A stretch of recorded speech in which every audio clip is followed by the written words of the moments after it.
గ్రామీణ ప్రాంతాల్లో 41,50,000 మరుగుదొడ్లు కట్టాం. 2018లో ODF గా రాష్ట్రాన్ని ప్రకటించాం. వేస్ట్ కాంపోస్ట్ ప్లాంట్లు గాని, బయో కంప్రెస్డ్ నేచురల్ గ్యాస్ ప్లాంట్లు గాని, వేస్ట్ ఎనర్జీ ప్లాంట్స్ కూడా పెట్టి పెద్ద ఎత్తున ముందుకు పోయాం.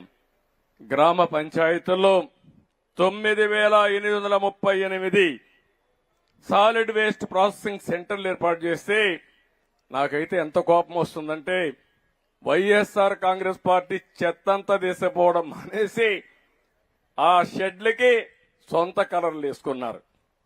నేను ఆ రోజు చెప్పా, ఆ కలర్లు వేసుకునింది ఇటుకేసారు కానీ మీ ముఖానికి వేయాలి, ముఖానికి వేసి ఊరంతా తిప్పితే మీకు బుద్ధి వస్తుందని ఆ రోజు చెప్పా. కనీసం ఆ షెడ్లన్నీ ఆపేశారు.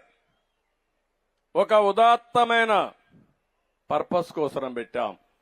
గవర్నమెంట్ ఆఫ్ ఇండియా డబ్బులు ఇస్తా ఉంది. ఆ రోజు మేము ఇచ్చిన రికమెండేషన్ల పైన గవర్నమెంట్ ఆఫ్ ఇండియా డబ్బులు ఇచ్చే పరిస్థితి వస్తే అది కూడా వీళ్ళు ఇష్ట ప్రకారం చేశారు.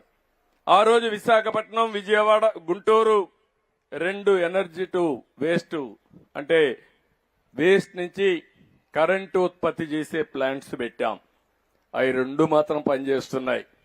కడవన్నీ విధ్వంసం చేశారు కానీ ఈ 2 వాళ్ళ విధ్వంసాన్ని తట్టుకుని నిలబడుకున్నాయి.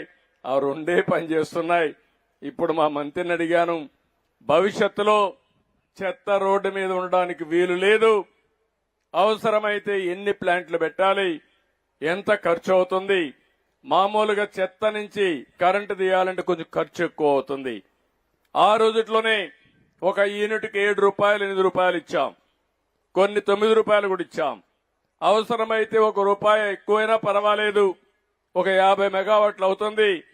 దీనివల్ల ఆరోగ్యం బాగుంటుంది, ఇమీడియట్ గా చేయమని కూడా వారికి ఆదేశాలు ఇచ్చాను.